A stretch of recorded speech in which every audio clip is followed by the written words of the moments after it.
Hello everyone. 안녕하세요. 저는 EMS 원장 또 TCK부 섬기는 김대보라 선교사입니다. 반갑습니다. 네, 오늘은 임마누엘 서울교회 교회 학교 교사의 역할에 대한 특강을 하게 되는데요. 저의 소개를 잠깐 하겠습니다. 저는 미국에서 태어났어요. 우리 아버지가 목사님이시고 이제 부교역자 생활을 하시면서 우리 많은 곳에 이사하면서 큰 교회 또 중간 사이즈 교회 또 작은 교회 많이 이제 다녔어요.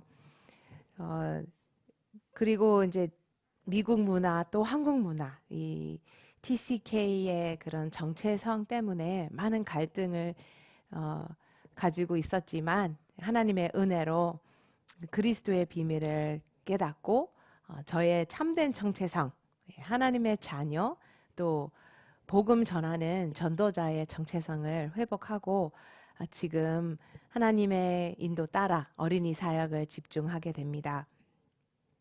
어, 대학은 사회학 공부하고 그 다음에 석사는 교육심리와 유아교육을 받게 됐어요.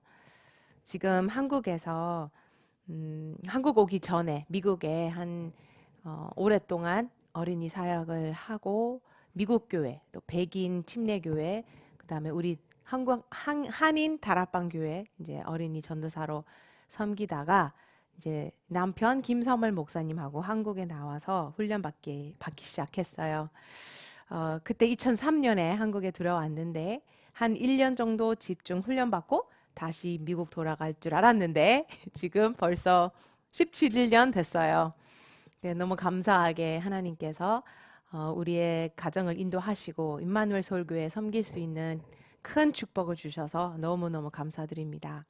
지난 13년 동안 EMS 섬기면서 여기에 만 3살부터 이제 초등학교 6학년까지 복음 교육 장기적인 커리큘럼을 가지고 매일 예배 드리는데 졸업생들이 이제 생기기 때문에 이제 제자반까지 인도해서 어, 만 3살부터 제가 오늘 같은 금요일 날 같은 날은 대학생들까지 이렇게 만나게 돼요.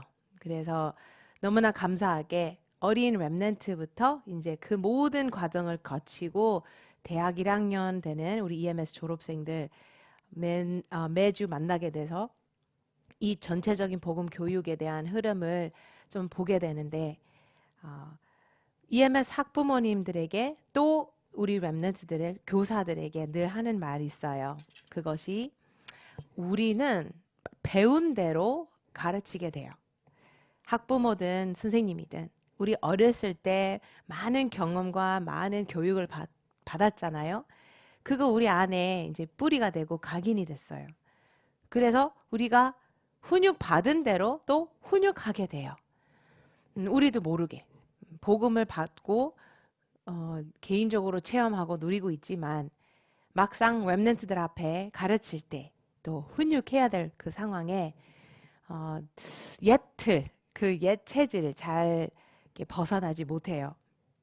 그래서 어, 우리 옛날에 예를 들면 랩런트를 가르칠 때 많은 것을 외우고 또 듣는 위주로 많은 교육을 하게 됐고 또 한국 문화 전통적으로는 계급 문화의 중심이에요. 윗사람에게 함부로 말할 수는 없고 나의 생각, 나의 감정 표현을 잘 못하는 그런 분위기예요.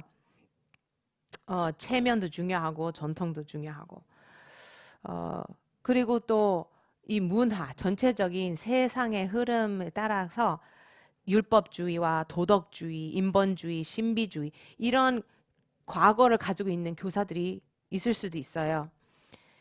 어떤 눈을 가지고 어떤 관점을 가지고 아이들을 바라보는 것이 너무너무 중요해요.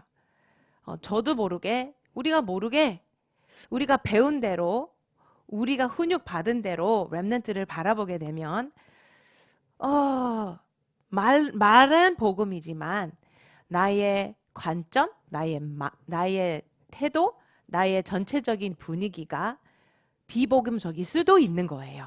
예를 들면 렘넌트들을 바라볼 때 가끔씩 이런 눈으로 가지고 바라봐요.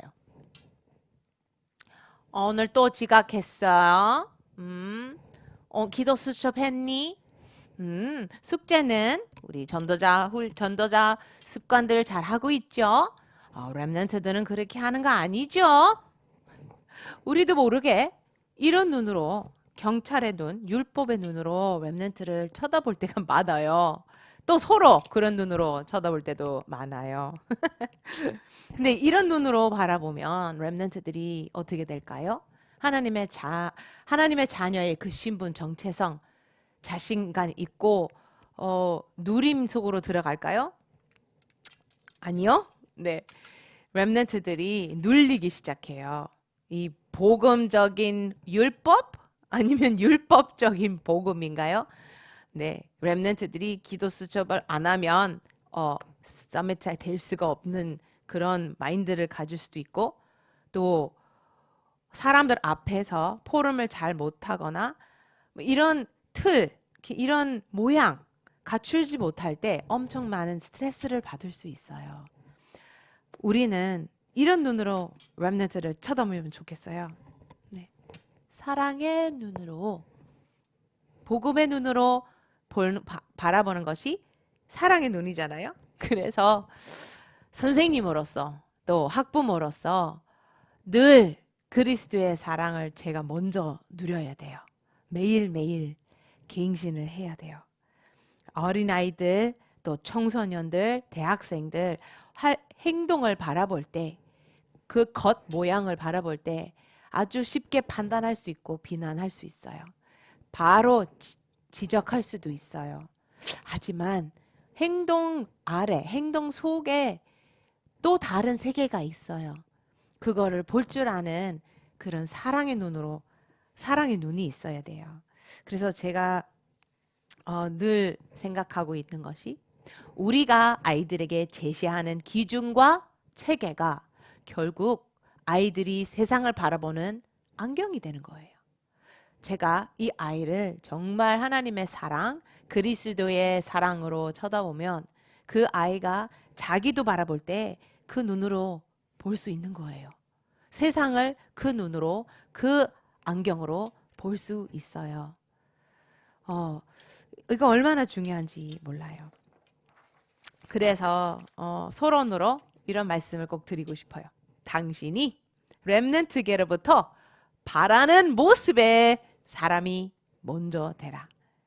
렘넌트들에게 복음 엘리트, 영적 서밋, 기능 서밋, 문화 서밋, 전도자, 선교사 이런 말 아주 많이 해요.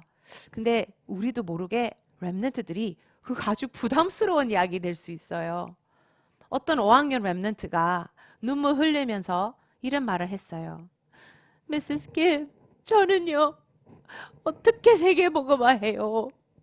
저요 성적도 안 좋고요. 엄마 말 잘 안 듣고 대해지는 거 하나도 없어요. 저는 세계복음화 못해요.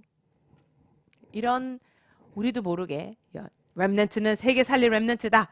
You are the remnant to save the world. 이렇게 자꾸 말하는가 너무너무 필요하고 사실이지만 렘넌트들이 그것이 부담으로 느낄 때가 많아요. 왜요? 왜냐하면 내가 뭔가 보여줘야 되고 뭔가 해야 되고 뭔가 사람의 그런 기대치에까지 가야 된다고 느껴요. 근데요, 그런 부담 없이 렘넌트를 만날 수 있는 길은 이거예요. 너희들이 해야 된다. 너희들이 그런 사람이다. 이렇게 말하기 전에 우리가 먼저 그리스도를 누리는 복음 엘리트가 되는 거죠. 우리가 먼저 매일매일 갱신하고 매일매일 하나님 앞에 무릎 꿇고 은혜 받는 그런 선생님이 돼야 됩니다. 맞습니까? 많은 렘넌트들이 청소년 나이 되면 방황하기 시작해요. 그동안 쌓였던 상처들이 이제 드디어 터져요. 왜 그럴까요? 그냥 사춘기인가요? 그냥 흐름인가요? 문화인가요? 많은 렘넌트들이 이렇게 고백을 해요. 엄마는, 아빠는, 선생님은 복음 이야기를 너무 잘 해요. 근데 삶 속에 그 복음의 누림을 못 느낀다는 거예요. 그런 말들은 우리도 모르게 렘넌트들에게 상처예요. 그래서 우리가 그런 열정적인 마음이 중요하고 한이 맺힌 그런 마음이 중요하지만 우리 아이들도 급해요. 빨리 복음의 리트를 키워야 되고 어서 이 젊은 나이에 어렸을 때부터 복음으로 각인시켜야 되지만 예, 이거는 강제로는 안 돼요. 절대로 안 돼요. 전도도 강제로 안 돼요. 복음 교육은 되어지는 일이에요. 누구를 통해? 복음을 누리는, 그리스도를 누리는 전도자를 통해. 그래서 당신이 렘넌트에게로부터 바라는 모습의 사람이 먼저 되라는 말은 우리가 완벽해야 된다는 말 아니고요. 우리가 포장해서 뭔가 이렇게 보여줘야 된다는 것도 아니에요. 우리가 먼저 우리의 삶 속에 참 평안을 누려야 돼요. 그리스도 안에 참 평안. 말씀을 통해 응답을 누리는 그 은혜. 그래, 그것이 넘버 원이에요.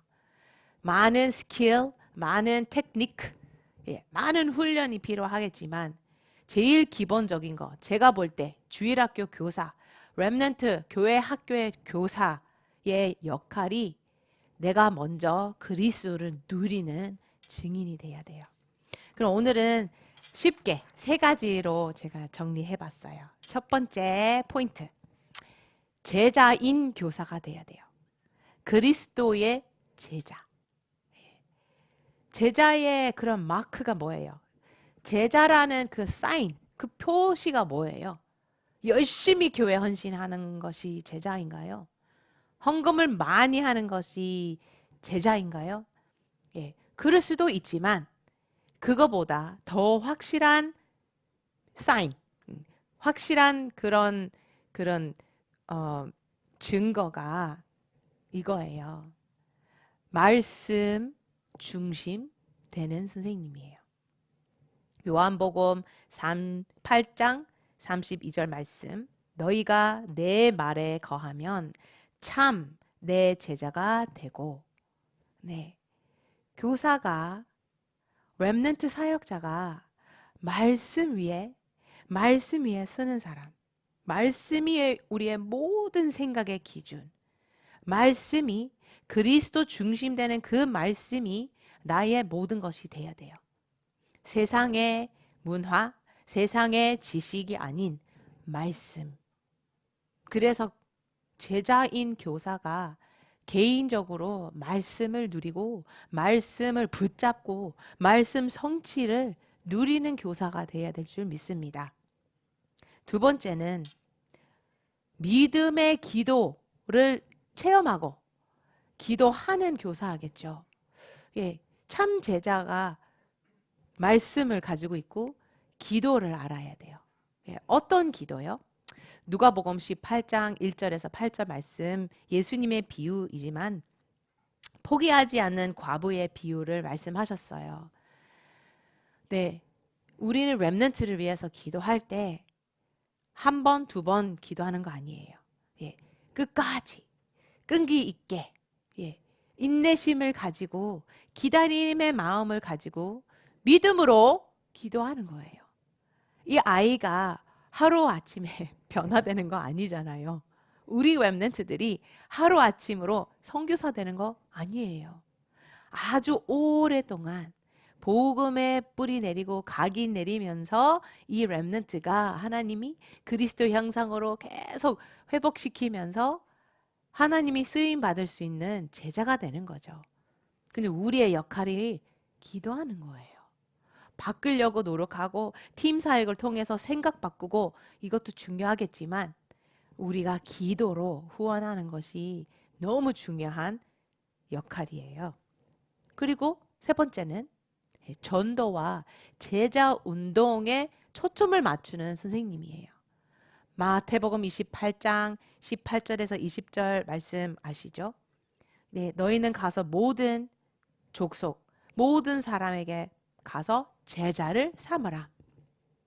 우리는 전도의 하트를 가지고 렘넌트를 만날 때 참 제자로 키울 수 있는, 참 제자로 만들 수 있는 그런 중심을 가지고 만나는 거예요. 많은 지식을 전달하는 거 아니죠. 그리스도의 제자로 될 수 있도록 나의 이 렘넌트하고 만남이 있는 거죠. 그래서 재생산이라는 거죠. 재생산. 네. 그러면 이 세 가지를 잘 보면 말씀, 중심되는 교사, 말씀, 그리스도의 말을 붙잡고 그 말씀 안에 거하는 선생님, 그리고 믿음으로 그 말씀 잡고 기도하는 선생님, 포기하지 않고, 그 다음에 전도의 중심, 전도의 하트, 전도의 증거를 가지고 재생산, 제자 키우고 싶은 그런 마인드 있는 교사가 참 제자예요. 이것이 바로 우리가 말하는 삶 오늘이잖아요. 네. 우리 모든 임마누엘 설교의 교사들이 삶 오늘 그냥 의무로 기도 수첩에 적어야 돼서 하는 것이 아니라 우리의 삶이 되는 거예요. 삶. 아침에 눈 뜨자마자 하나님 말씀을 생각하고 잡고 기도하고 오늘의 전도의 역사 기대하면서 움직이는 것이 참 교사라고 생각해요. 예. 그러면 제자인 교사가 첫 번째 중요한 부분이고, 제가 볼 때 두 번째는 이거예요. 진실된 교사. 예. 진실한 교사. 진실된 교사예요. 예. 어떤 뜻이냐면 제가 사전에 한번 찾아봤어요. 진실이라는, 다르게 말하면 정직한, 솔직한, 신뢰할 수 있는, 성실한, 거짓 없는, 꼼꼼한, 사실, 진짜, 정품, 실제, 검증, 정함. 네, 영어로 sincere 아니면 genuine. 예, 거짓이 없는 거죠. 어떤 거짓? 거짓? 나의 동기와 중심이 중요한 거예요. 예, 여러분 왜 임마누엘 서울교회 교회 학교 교사로 헌신하세요? 여러 가지 동기가 있을 수도 있어요. 어떤 사람은 인정을 받기 원해서 교사에 헌신을 해요. 내가 어느 정도 영적으로 이제 이 정도의 수준이기 때문에 헌신을 할 수 있는 거죠. 그 인정을 기대하고 또 인정을 좋아하는 교사들도 있을 수도 있어요. 여러분은 아니죠. 네, 밖에 있을 수 있어요. 어떤 선생님들은 과거의 죄책감 때문에 하나님 앞에 죄송스러워서 어떻게든지 섬기고 싶어서 주일학교를 섬기게 돼요. 어떤 사람은 그냥 습관적으로 매년 동안 했기 때문에 또 헌신하는 거예요. 아니면 렘넌트하고 같이 있을 때 내가 기분 좋으니까, 내가 필요하니까 헌신하게 돼요. 렘넌트하고 같이 있으면 내가 뭔가 중요한 사람인 것 같고 중요한 일을 하는 것 같아서 그 보람 때문에 헌신하는 사람들도 있어요. 어떤 사람은 의무가 있어요. 해야 돼요. 전도사님이나 목사님이 시켜서 해야 돼요. 저 같은 경우는 아버지가 목사님이어서 작은 개척교회를 했을 때 제가 강제로 주일학교 교사가 됐어요. 네, 완전 의무. 그런데요, 나의 동기가, 나의 중심이 어떤 것이 따라서 거기에 나오는 태도, 나의 그 관계, 그 기도 내용, 그 결과가 나타나요. 예를 들면 제가 간증을 하겠습니다. 의무로 부모님이 시켜서 주일학교 교사 됐어요. 대학 1, 2학년 때쯤이요. 유치부 랩런트들이 3, 4명 밖에 없었지만 가르칠 선생님이 없어서 저를 시켰어요. 너무 하기 싫었어요. 대학생 때까지는 어린이들 별로 좋아하진 않았어요. 어린이를 사랑하는 마음은 하나님이 주셔야 돼요. 넘버 원. 근데 정말 하기 싫었어요. 너무너무 귀찮았고 짜증났어요. 아이들 만났을 때 짜증났어요. 너무 말 안 듣고 집중도 못 하겠고. 그리고 준비를 해야 되는데 왜냐하면 체계적인 커리큘럼도 없고 하니까 제 혼자 만들어야 됐었는데 아이들을 그렇게 사랑하지 않았기 때문에 언제 준비했냐면 만약에 주일학교 예배가 아침 10시였으면 한 9시 40분쯤에 이제 준비하기 시작했죠. 귀찮으니까요. 예, 늦잠 자고 9시 40분쯤에 이제 오늘 어떤 내용으로 주일학교 할까 생각하고 호닥닥 그냥 뭔가 준비하고 애들을 만났어요.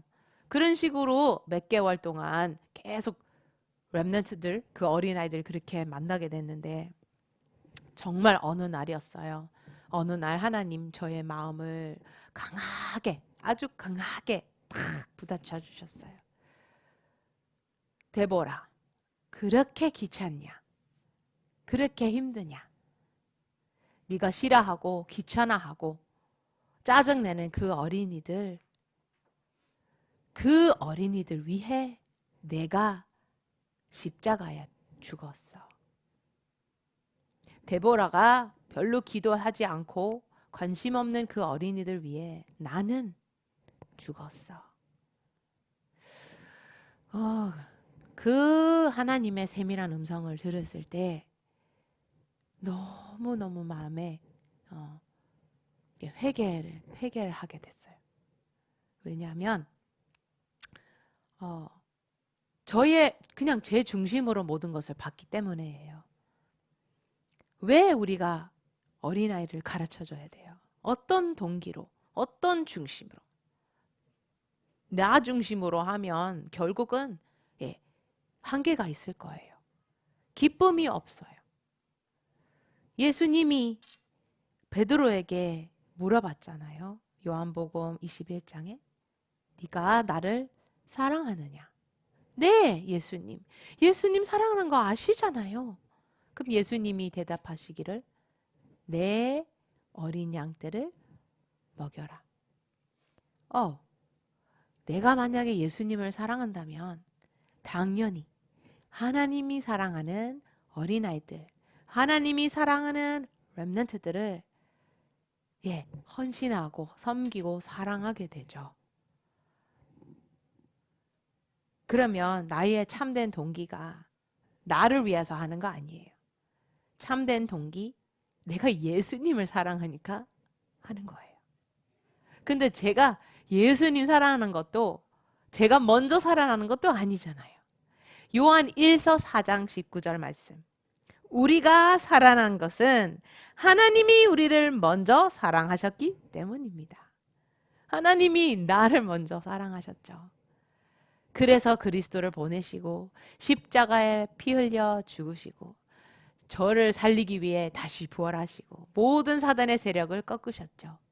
그 엄청난 은혜 저에게 주셨어요. 그 사랑을 제가 정말 받고 누린다면 하나님 사랑하는 어린이들, 사랑하는 렘넌트들 사랑하게 돼요. 그 중심이 전달이 돼요. 하나님의 사랑이 전달이 돼요. 사람의 말, 지식, 나의 수준, 나의 기준, 나의 모든 그런 체질, 그것이 전달되면 큰일 나죠. 어떤 것이 전달하고 싶어요? 그리스도의 사랑, 하나님의 사랑. 그것이 전달이 돼야 돼요.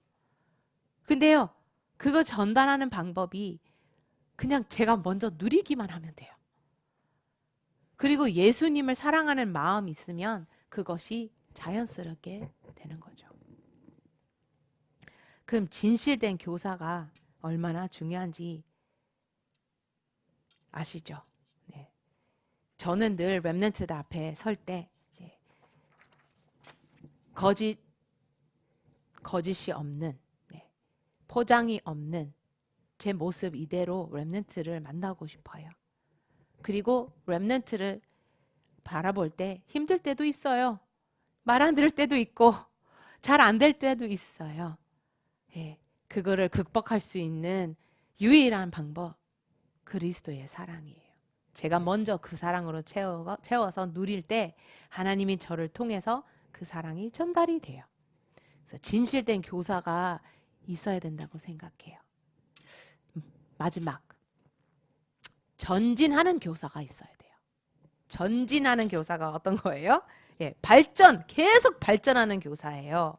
계속 갱신하고, 예, 어떤 거냐면 배움의 자세가 있어야 돼요. 능동적인 학습자가 되어야 돼요. 교사가 먼저. 우리 초등학교 아니면 학교 현장의 교사들이 렘넌트 교회 학교에 섬기는 분들이 아주 많다고 들었어요. 너무나 감사한 일이에요. 하지만 오랫동안 학교 현장에 있으면 약간 매너리즘에 빠질 수도 있어요. 어린이들을 만날 때마다 제가 먼저 학생이라는 것을 기억해야 돼요. 배움의 자세를 가지고 겸손한 마음으로 절대로 게을러지거나 수동적인 그런 선생님이 되면 안 되죠. 그 말은 렘넌트 만날 때 늘 그 순간 그 자리에 제가 완전 집중해 줘야 돼요. 다른 것을 하면서 렘넌트 만나는 거는 안 되죠. 그래서 우리 선생님들이 어떻게 배움의 자세와 능동적인 학습자가 되냐면 내가 어떤 렘넌트를 맡았는지 따라서 그 아이의 연령별 발달 단계가 어디 있는지 일단 공부해야 돼요. 네, 왜냐하면 3세가 4세하고 달라요. 4세가 5세하고 또 달라요. 5세가 6세하고 또 달라요. 예, 아시죠? 7세하고 또 초등학교 올라가는 그 8세하고 완전 달라요. 더 어릴수록 그 발달 단계가 아주 크고 바르게 이렇게 바꾸거든요. 초등학생들도 똑같은 메시지 안 하잖아요.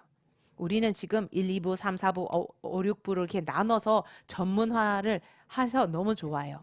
그러면 우리 교사들이 이 아이가 가지고 있는 관심이 무엇인지, 우리 아이들이 가지고 있는 그 나이의 갈등, 그 나이의 고민들 따로 있겠죠.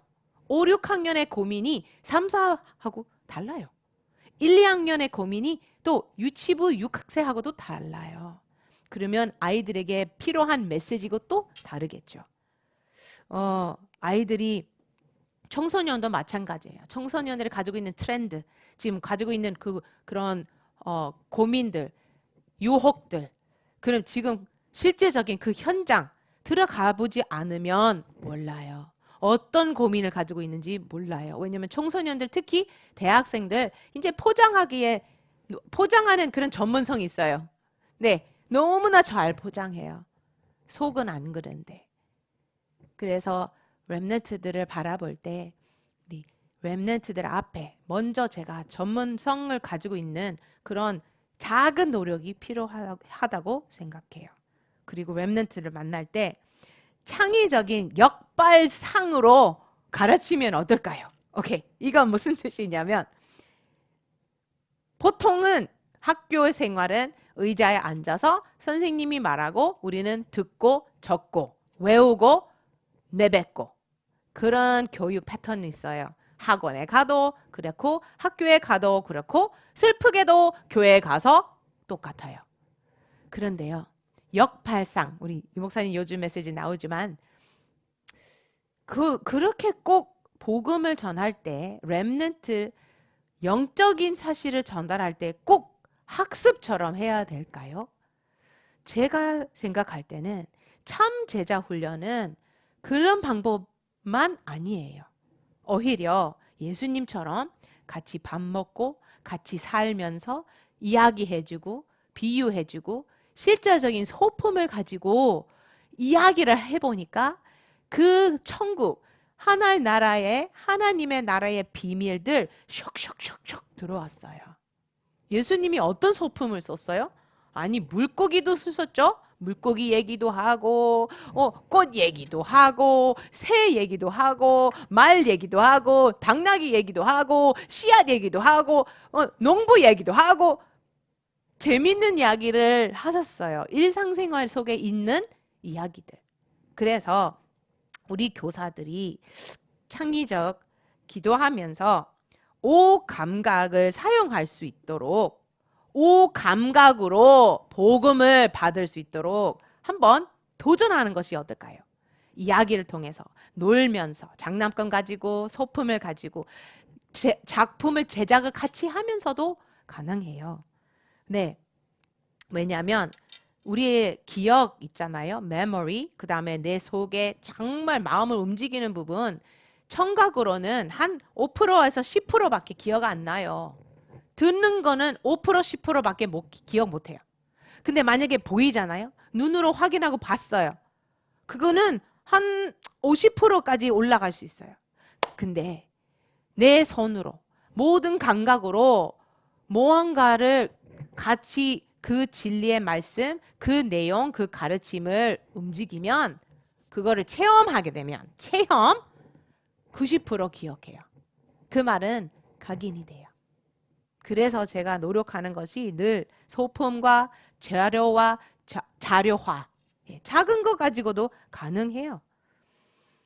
그래서 우리 웹네트들 예를 들면 유아, 유치 아이들은 꼭 놀면서 대화하면서 이야기해줘야 돼요. 가만히 앉아서 이렇게 하는 것도 한계가 있지만 놀면서 포럼 시간에도 장난감 가지고 놀면서 그런 메시지를 샥샥샥 들어갈 수 있어요. 그리고 초등학생들은 활동, 미술 활동이나 뭔가 이렇게 창의력인 만들기를 할 때 가지고 있는 그 메시지 더 깊이 강화시키고 뿌리가 내려요. 중학생과 대학생, 중고 대학생은 자기 속에 있는 거를 표현할 수 있는 자기만의 작품 제작도 너무 좋아요. 제가 우리 졸업생들하고 하는 그런 시스템인데 말씀을 받고 나서 일주일 동안 그거를 묵상하고 개인화할 수 있는 작품을 제작하고 다시 다음 주에 와요. 엄청난 많은 내용을 깜짝깜짝 놀랄 정도 작품들이 나오기 시작했어요. 그리고 이번 11월 달에 에스더에 대한 메시지를 많이 나누겠는데 잠깐 생각했어요. 예배를 할 때 아니면 포럼을 할 때 에스터 얘기하면서 에스더가 고아였는데 어떻게 왕비까지 올라갔죠? 그 훈련 기간에 화장에 대해서도 배워야 됐었잖아요. 뷰티에 대해서. 그거 오랫동안 훈련을 받았어요. 그래서 이런 화장품을 가져와서 가르쳐 주는 거죠. 네. 왕비는 그렇게 해야 되는 거예요. 그 다음에 왕비가 됐을 때 작은 소품이지만 5초만 보여주기만 해도 아이들이 와 합니다. 네, 저는 개인적으로 이런 왕관 같은 거 좋아요. 에스더가 왕비가 됐어요. 기적이잖아요. 근데 하나님의 계획이 있었던 거죠. 그리고 왕이 모르드가에 했던 그 착한 일을 어느 날 이거를 밤중에 그거를 보면서 발견했잖아요. 이런 작은 소품들 이야기하면서 대화하면서 아이들이 상상력도 많이 키울 수 있어요. 그러면 마지막으로 선생님이 필요한 것 일심, 전심, 지속이에요. 예수님을 사랑하는 그 일심. 나눠준 마음이 아니고요. 이것도 해야 되고 저것도 해야 되고 예수님을 사랑하죠. 예수님을 사랑하지만 돈도 벌어야 되고 또 나의 그런 취미 생활도 해야 되고 또 나의 일, 학교 이것도 중요하죠. 가정도 중요하죠. 근데 일심이라는 건 뭔지 아시죠? One heart. 일심은 나의 온 마음으로, 온 힘으로, 온 영혼으로 하나님을 사랑하는 거예요. 그래서 처음에 얘기한 것처럼 나의 동기, 헌신의 모든 동기, 하나님의 사랑이에요. 그 사랑 제가 먼저 받고 그 하나님을 사랑하는 마음 있으면 렘넌트를 사랑하게 돼요. 그럼 전심이 뭐예요? 전심? 전심은 그 반대말은 전체를 안 주는 거죠. 하나님을 섬기지만 나도 내가 해야 될 것도 있잖아요. 반반이에요. 전심은 아니에요. 대충이 없어요. 전심은 이거예요. 하나님께 전체, give my all to Jesus. 전체를 드리는 거예요. 그러면 지속이 가능하죠. 네. 제가 볼 때 임마누엘 서울교회 주일학교 교사들이 최고의 사명, 최고의 중심, 최고의 동기를 가지고 계세요. 얼마나 큰 축복인지 몰라요. 마지막으로 이 한 구절을 읽고 기도 제목을 나누겠습니다. 또 누구든지 제자의 이름으로 이 작은 자 중 하나에게 냉수 한 그릇이라도 주는 자는 내가 진실로 너에게 이르노니 그 사람이 결단코 상을 잃지 아니하리라 하시니라. 네. 마태복음 10장 42절 말씀. 여러분 조용히 그런 렘넌트를 위한 헌신하는 그 마음 있으시면 분명히 하나님 상을 주실 거예요. 기도 제목이 제가 먼저 그리스도의 제자가 되어 삶 오늘의 증인이 되게 하옵소서. 아멘. 두 번째, 그리스도의 사랑 안에서 진실된 교사가 되게 하옵소서. 아멘. 네. 세 번째, 일심 전심 지속으로 전진하는 교사가 되게 하소서. 이 세 가지 단어만 기억하면 돼요. 제자, 진실, 전진. 예. 너무나 감사드리고 여러분 위해서 늘 기도하겠습니다. 감사합니다.